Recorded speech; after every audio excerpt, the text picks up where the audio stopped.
Since its debut in 1979, the Alien franchise has continued on through all-time great action films, sequels that have massively divided the fan base, and some real stinkers. While its central monster has become one of the most recognizable faces of terror in popular culture, the Xenomorph is just one incarnation of the central idea of the Alien franchise. That idea? Horrifying, terrifying, stomach-churning sexual terror, and the power of femininity to fight back against the terror encapsulated in the franchise's iconic monster, which strikes out at men and women alike. That theme has given rise to its greatest triumphs, darkest terrors, and most haunting themes. Ideas of sexual violation, the strength of motherhood, and bodily transformation are all at play in both main protagonist Ellen Ripley and the terrifying monsters she must battle. While these are found in their most pure form with Alien and its 1986 sequel Aliens, they play out to lesser and often less successful degrees within most of the films that follow. Alien, the offspring of writer Dan O'Bannon and supreme weirdo muse H.R. Giger, focuses most intently on sexuality, while Aliens, the action masterpiece created by James Cameron, is centered on motherhood. Put them together, and these two science fiction classics create a powerful screen duo that still resonates all these decades later. At the center of it all is Sigourney Weaver's Ellen Ripley, a powerful survivor of the worst horrors to be found in the universe, and a woman whose femininity is at the center of her strength.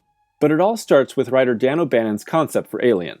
During his work on the failed film adaptation of Dune by Alejandro Jodorowsky, O'Bannon was exposed to the art of H.R. Giger, a fellow collaborator on the movie.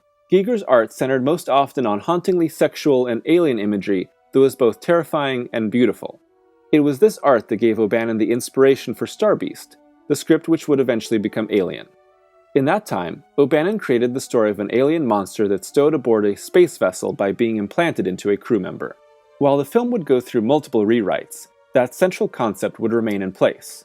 However, the inclusion of Giger into the designs of the film, including its monster, and the direction of Ridley Scott, would bring the concepts of sexual violation and body horror to the forefront of Alien.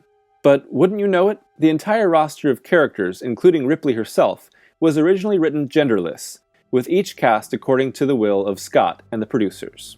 The idea of Alien is centered around sexual violation and the head-spinning concept of male pregnancy, but casting Weaver as the central character of Ripley would ultimately give the Alien franchise even more layers.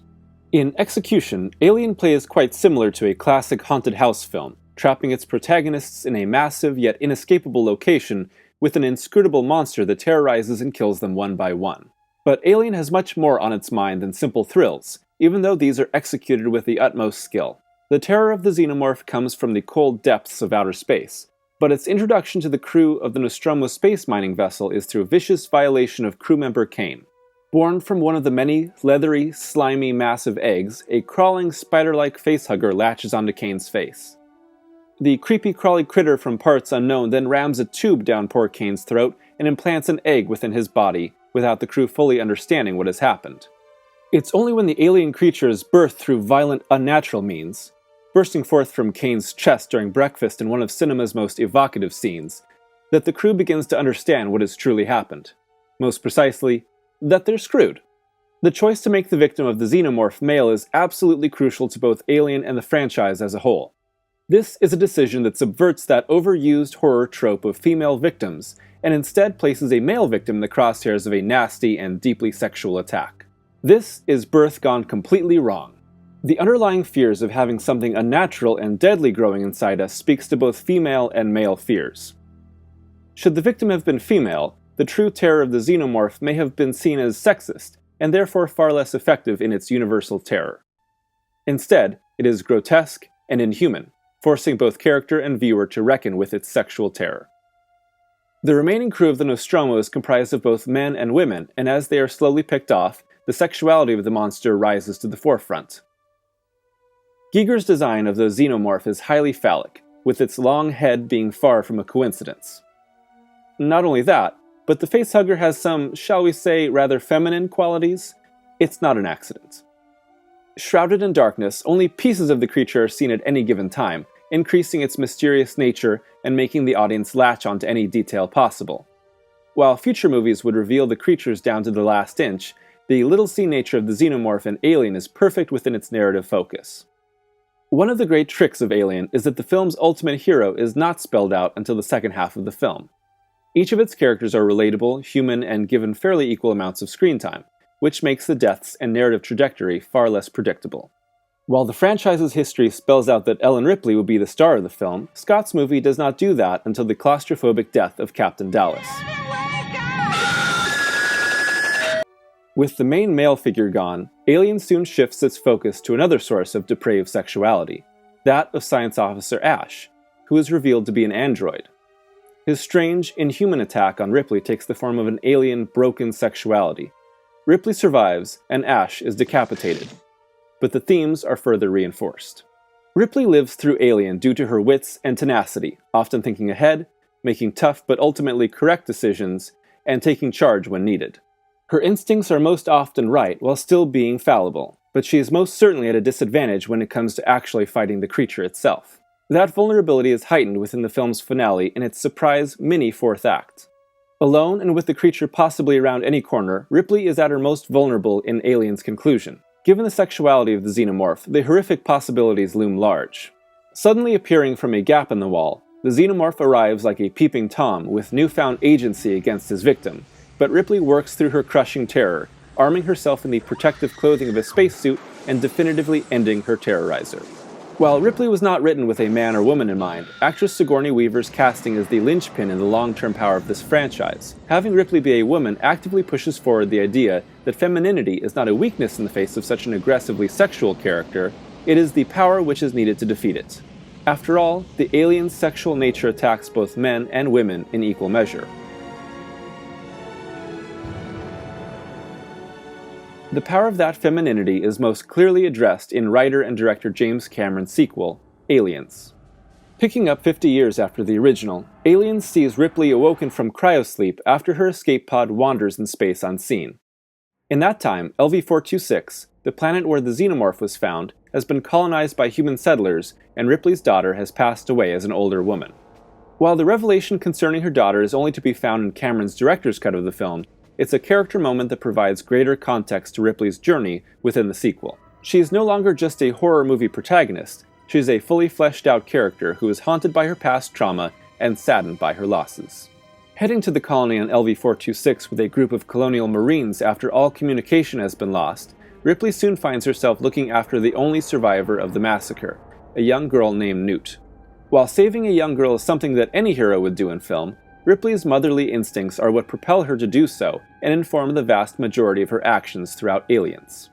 Her connection with Newt quickly grows over the course of the film, with her time spent comforting her and talking about the reality of the monsters lurking nearby, giving their mother-daughter relationship true warmth and real stakes. Ripley also develops a relationship with Marine Corporal Dwayne Hicks, played by Michael Biehn, who comes to act as a sort of surrogate father within the dynamic. That formation of a makeshift family within the horror and death that surrounds them is the product of Ripley's feminine strength and is largely responsible for their survival. Outside of them, most of the male characters come to represent futile machismo, greedy corporate interests, or any other futile and ultimately corruptible aspect of humanity. These ideas of motherhood at war are further reinforced by the third act developments within Aliens. As Newt is taken to the alien colony by a xenomorph, Ripley follows close behind, leaving a badly injured Hicks to be taken away from the danger. Throughout the course of Aliens, Ripley has proven herself to be smarter and more capable than most any would believe. But it is here where she ascends to being one of the great heroes of cinema. Armed with a machine gun, flamethrower, and grenade launcher, Ripley descends into the xenomorph den to rescue the little girl she has sworn to protect. It's a selfless rescue that doesn't feel cliché, but rather is the result of a deep bond forged because of motherhood. So it's only appropriate that the thing standing in Ripley's way is the biggest mother of all, the Xenomorph Queen, responsible for birthing the hundreds of eggs behind the massive alien army. Their showdown is literally mother against mother, one who represents the virtues of humanity, and one who represents the sexual terror from beyond. With Newt safe beside her, Ripley's only move to escape is to threaten the one thing the Queen values, her eggs. There is a sense of connection here, an understanding that comes only from sharing in motherhood. Nevertheless, the Queen is ultimately a terrifying monster and a threat to Ripley's newly reformed motherhood. The result is a thrilling escape that eventually leads to the classic power loader fight scene. A physical confrontation between the two, with Ripley now given the chance to take on her opponent face to face. Get away from her, you bitch! Much like Alien, there are no men who are able to help once the final fight has arrived. Once victorious, Ripley and Newt find comfort and peace together before entering cryosleep. Are we gonna sleep all the way home? All the way home. Can I dream? Yes, honey. I think we both can. Having come through the nightmare together, happiness and much-needed peace can be found with a chance at new life. There is love and hope that comes from motherhood, a nurturing form of care that accepts the dangers in life, but believes in something better. Earnest healing of the soul has begun because of Ripley's motherly love. Ripley and her struggle against the xenomorph not only provides some of the greatest science fiction films ever made, it makes for one of cinema's greatest examples of feminine strength, a power not shown on the big screen nearly enough, and one that has powered the Alien franchise for decades. Amidst the horror, there is love, hope, and the possibility for a better life to be found, and it makes the struggle all the more worth it.